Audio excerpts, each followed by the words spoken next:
Para personas inquietas, Capital Radio. El remate, con Miguel Ángel González Suárez.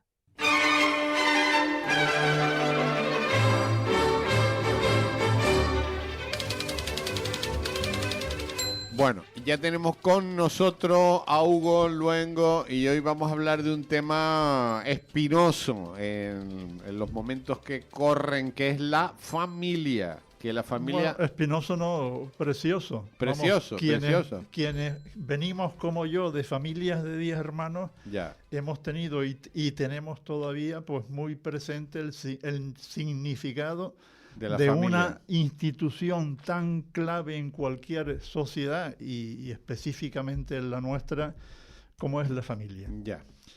Y bueno, curiosamente, viniendo de una familia tan larga, y esa es una de las claves del artículo, vivimos el drama en España, en Canarias y en Europa, el drama del envejecimiento, un tema tremendo, que visualmente lo describo aquí con ver el paisaje urbano que vemos diariamente en nuestras calles, donde vemos ancianos empujados en sillas de ruedas, jubilados paseando perras, esquinas comerciales que se ocupan con prestadores de salud, colas sanitarias colapsadas, al igual que las prestaciones de dependencia. Todo eso son signos de una sociedad que se ha hecho adulta. Envejecida. Totalmente envejecida. Es un drama. De hecho, por ejemplo, en Canarias, en este momento, solo tenemos un índice de natalidad del 0,82, cuando España está en el 1,20 y obviamente si no nos situamos en el 2,1, realmente, digamos, el drama del envejecimiento social es tremendo. No hay interés en nada de esto, Hugo, porque aquí traigo una noticia que tratamos ampliamente ayer y esto es grave, ¿no? Dice, el matrimonio se retrasa en Canarias, se retrasa el matrimonio, las parejas aplazan el sí quiero a los 40 años. Entonces, claro, una persona que se casa a los 40 años, si puede tener un hijo, que ya empieza a tener dificultades para tener un hijo, ya no es el padre, es el abuelo de su hijo. Tremendo, tremendo. Y estos datos son, cuando yo en mi época nos casábamos a los 25 años. De ahí venimos todos. Yo me casé a los 25 años. ¿Ya? Era más o menos el tiempo. Sí, y nuestros padres se casaban, y nuestras madres sobre todo, con menos de 20 años. Ya. Pero por eso te de hecho, históricamente cada siglo habían 6 generaciones y hoy ya vamos a 2,5 por siglo. Una cosa tremenda. Ya, pero por eso te digo que si las parejas canarias se casan a los 40 años, cuando tienen hijos, los padres son los abuelos de los hijos. O sea... Tremendo, un drama. Bueno, y luego vemos la realidad trasladada de ese tema, la economía productiva, donde en este momento, por ejemplo, no se encuentran empleados para contratar. Sectores, por ejemplo, como la hostelería o el drama en la construcción, absolutamente necesaria para el tema de la vivienda, que luego lo trataremos colateralmente, otra de las claves, digamos, de las prioridades para abordar el tema de la familia. Y bueno, y ahí, digamos, se superponen un montón de temas donde ese envejecimiento ha producido un problema tremendo ligado a la familia, porque las ayudas económicas que están prestando los estados se han desplazado curiosamente de las familias, donde son muy reducidas. De hecho, España tiene la mitad de las ayudas familiares que ofrecen el Estado medio de la Unión Europea, pues España las tiene a la mitad. Y luego, curiosamente, digamos, el problema es que en la práctica el resultado ha sido una transferencia de rentas de jóvenes precarios hacia los mayores. Por darte un dato, digamos, después de que se ha abandonado el Pacto de Toledo, donde el coste de las pensiones se ha vuelto inmanejable, resulta que al tiempo tenemos relativamente el sistema de pensiones más generosos del mundo. ¿Por qué? Porque tenemos una tasa, lo que se llama la tasa de sustitución, que es la relación entre lo que tú cotizas y luego te pagan las pensiones, que es del 80%. Y las cotizaciones que tú has pagado en tu vida laboral en este momento no llegan ni al 70% de lo que te van a devolver el Estado de tus pensiones. Eso no hay sistema que lo aguante. Tenemos un 80% de tasas de sustitución cuando Europa solo está al 60%, produciendo el sistema de pensiones más generoso del mundo. Eso es inmanejable. De hecho, hemos pasado a un coste de pensiones del 6,3% del PIB en el 2006, ahora estamos en el 12%, y las expectativas más sensatas lo sitúan ya en el 15% del PIB, una factura inmanejable. Y bueno, dentro de esa estructura y centrándonos en el tema que nos ocupa hoy, que es la prioridad de la familia, obviamente si queremos operar sobre la familia y su natalidad, exige operar sobre la vivienda, sobre las pensiones y sobre los salarios. Eso es indudable. Curiosamente, la vivienda protegida es una obligación constitucional, una obligación, no un derecho constitucional, que son cosas muy distintas, que realmente no se cumple desde el año 2000. Al no cumplirse desde el año 2000, por ahí hay cifras que nos dicen que el déficit acumulado de viviendas en España están entre las 700.000 que dice el Banco de España y el 1 millón que dicen los entendidos. Y realmente, digamos, para revertir ese fenómeno, tiene que asumirse que por parte de las administraciones públicas, las directamente responsables, que son autonomías y ayuntamientos, en el caso nuestro los cabildos también, y el Estado Madrid, se comprometan en un plan de inversiones efectivo que traslade rentas a la vivienda, que no es otra manera que trasladar rentas a las familias y específicamente a la familia joven, porque sin natalidad no se revierte el drama del envejecimiento que vivimos, y es una bomba de efecto retardado, porque curiosamente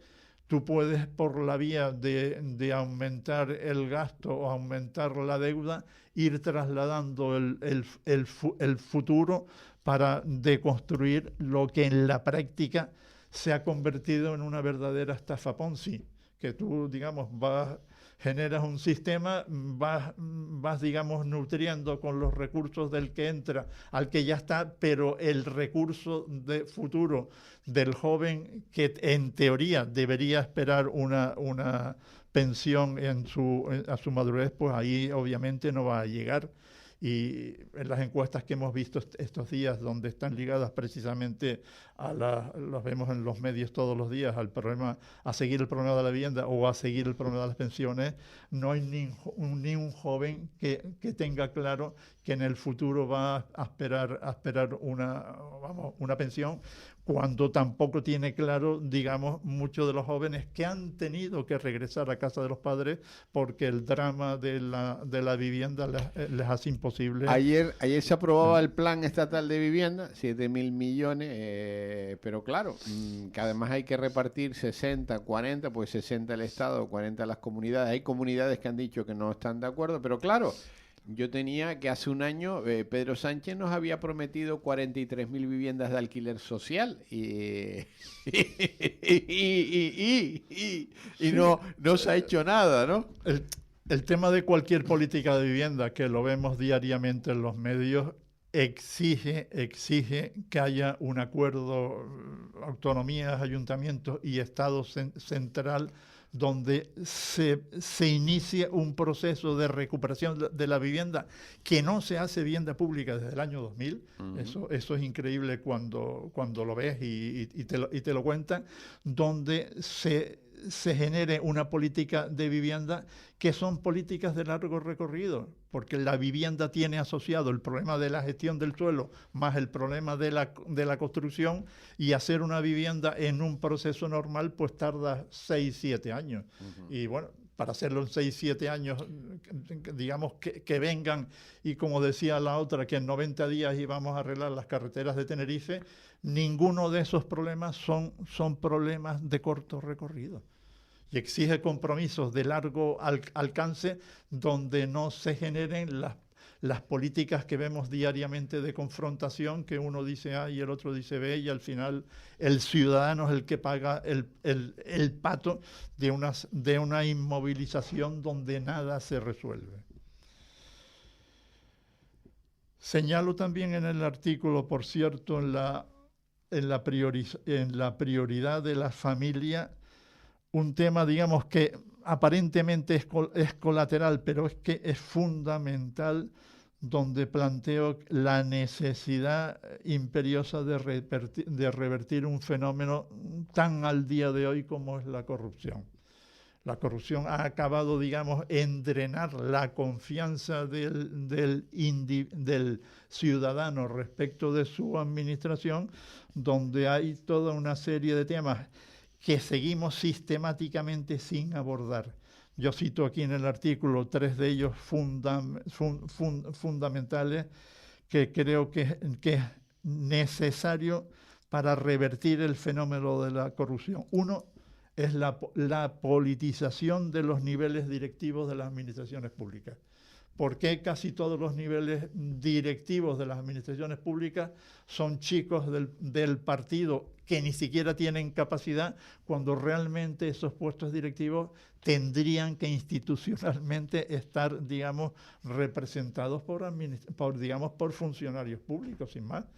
Más baratos y más eficaces, porque, entre otras cosas, el puesto del funcionario recogería y resolvería el problema de la formación. Hay otro tema ligado a ese asunto, que es la inflación normativa y la capacidad regulatoria, donde cada día, para cada problema nuevo, pretenden, digamos, inventar la rueda, planteando nuevas legislaciones que no llegan a nada, cuando realmente lo que habría que hacer es un movimiento de contrario, reduciendo la legislación al máximo. Y luego, otro tema importantísimo, y con el cual, por cierto, hay una impresión generalizada por parte del ciudadano, que es necesario operar sobre el diseño antidemocrático de los partidos políticos.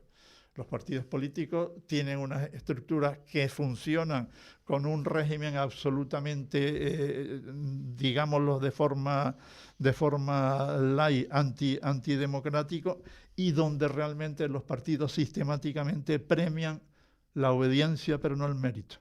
Y luego, curiosamente, la falta de transparencia generalizada permite sus extendidas financiaciones ilegales.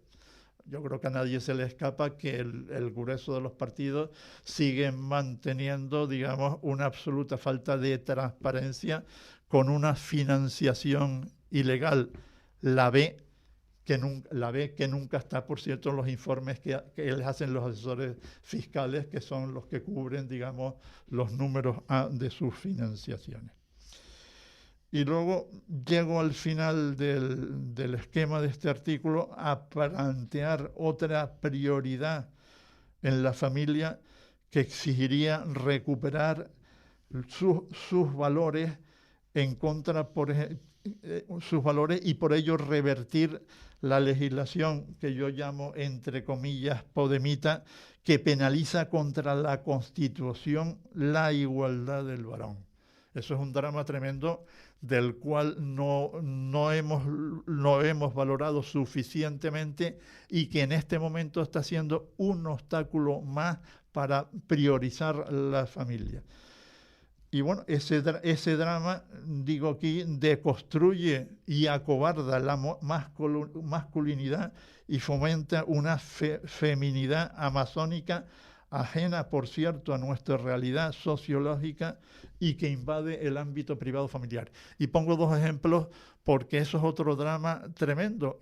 Nos hemos introducido en unas legislaciones, en el caso de España, singular, la legislación del sí es sí, que no sé por qué las legislaciones tienen que llegar hasta la cama del ciudadano normal. O una legislación reciente en Francia, que esa me dejó alucinado, y es la versión francesa del sí o sí, donde dice la ley francesa que no obliga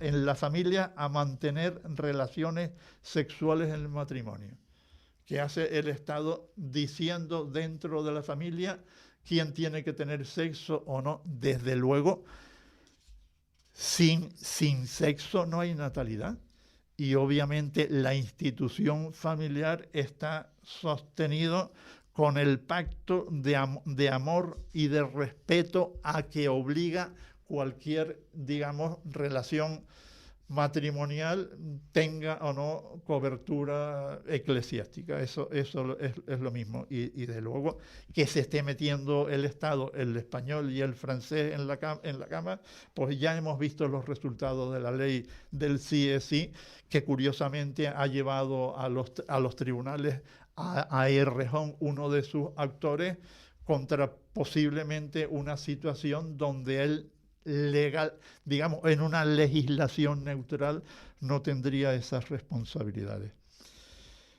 Y luego también planteo que me parece importante por situar el significado del Islam, unas reflexiones en torno a la figura de la italiana Oriana Fallaci, que no sé si los jóvenes la conocen, una famosa reportera de guerra italiana que falleció ya en el 2006, curioso, parecía que fue ayer y hace 20 años que falleció, que tuvo la virtud de, entre otras cosas, curiosamente, siendo además mujer, de entrevistar a Khomeini, el viejo ya desaparecido, a Gaddafi, digamos, en la Libia que fue en su día colonia italiana, y Arafat, 3 personajes ya desaparecidos y de no buena referencia.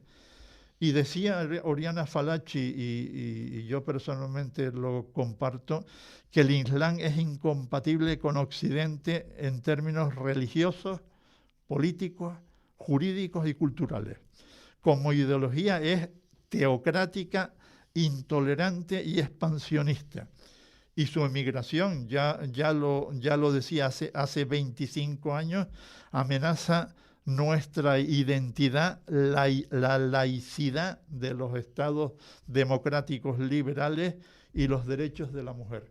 Lo vemos precisamente en estos días, donde hemos estado debatiendo el niqab y el niqab, y todavía, curiosamente, no nos hemos puesto ni de acuerdo en un tema que es una obviedad, y que respecto, digamos, de unas democracias liberales es una situación, yo entiendo, inadmisible.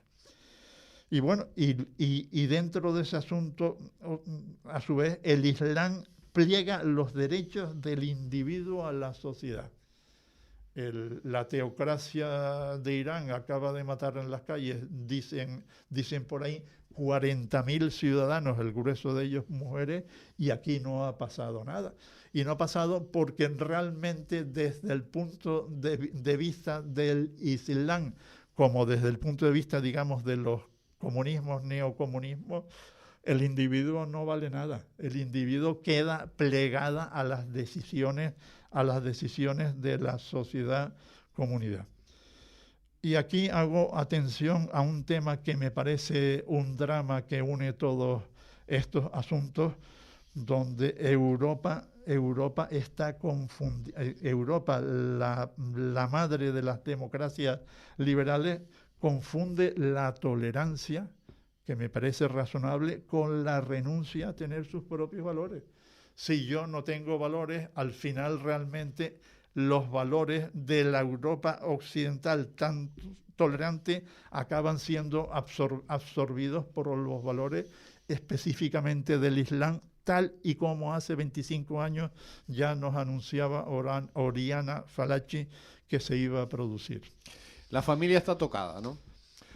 La familia es, yo creo, una de las instituciones claves que debemos revertir, y para ello, obviamente, tenemos que potenciarla, y tenemos que potenciarla dedicando recursos. España en este momento, digamos, sobre la familia aplica la mitad de las ayudas familiares que aplica la media de la Unión Europea. Eso es un drama, entre otros casos para el tema de la vivienda, donde resulta que en España solo tenemos un 3% de vivienda pública, cuando en Europa, digamos, nos llevan un adelanto porque su vivienda pública se mueve entre el 10 y el 30%.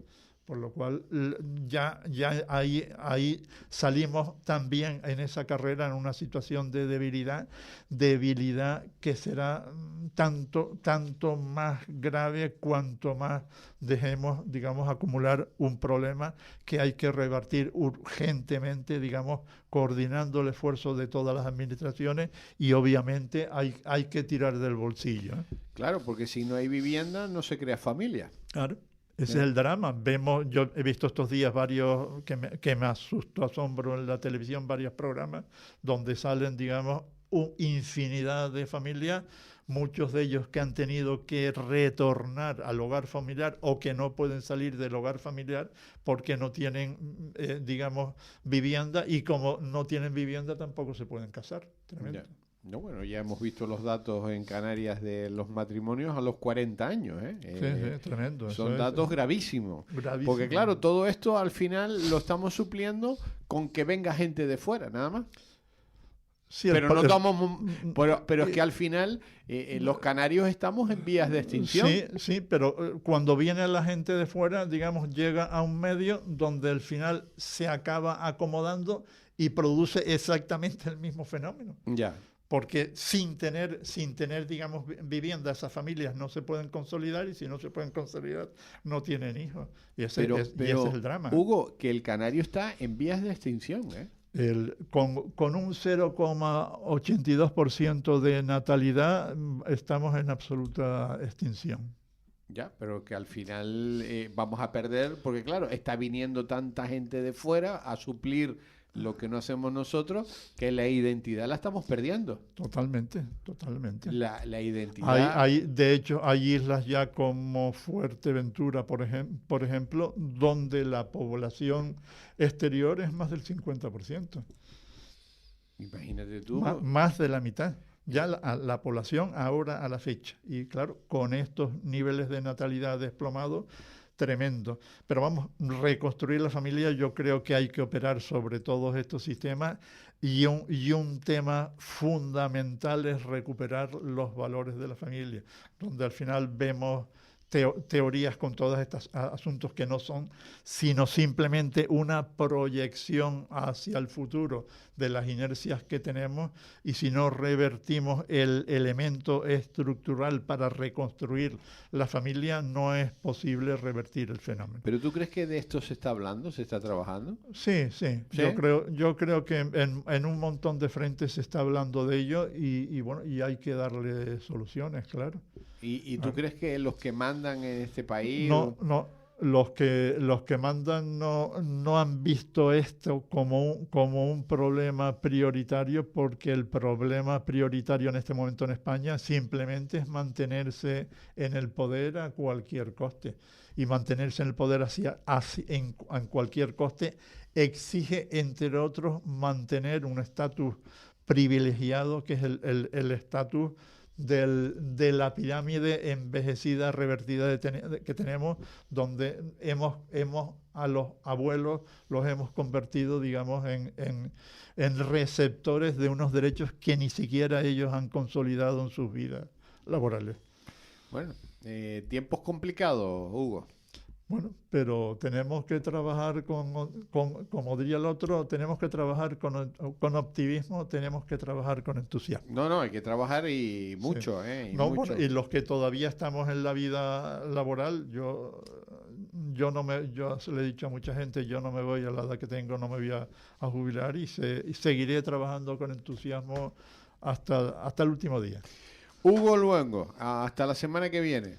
La semana que viene, ¿sabes de qué vamos a hablar? ¿De qué vamos a hablar? Cuéntame, adelántame. Sí, de guanches, canarios y españoles. Guanches, canarios y españoles. Tema bonito, porque Bueno. estuve el otro día precisamente en la presentación del libro. de guanches y canarios de Paco Talavera. Uh-huh. Y bueno, es un libro complicado porque habla de infinidad de temas, pero yo lo he centrado precisamente en hablar de un tema peculiar que está ahí planteado, que es el tema del parentesco. Uh-huh. Que nos enlace, digamos, con el histórico canario, no solo guanche, sino el histórico canario proyectado sobre América, que yo creo que hay un montón de datos para valorar lo que ha sido en la historia la proyección canaria en Sudamérica. Bueno, hasta la semana que viene. Pues nos veremos. Un abrazo muy fuerte. Gracias a todos.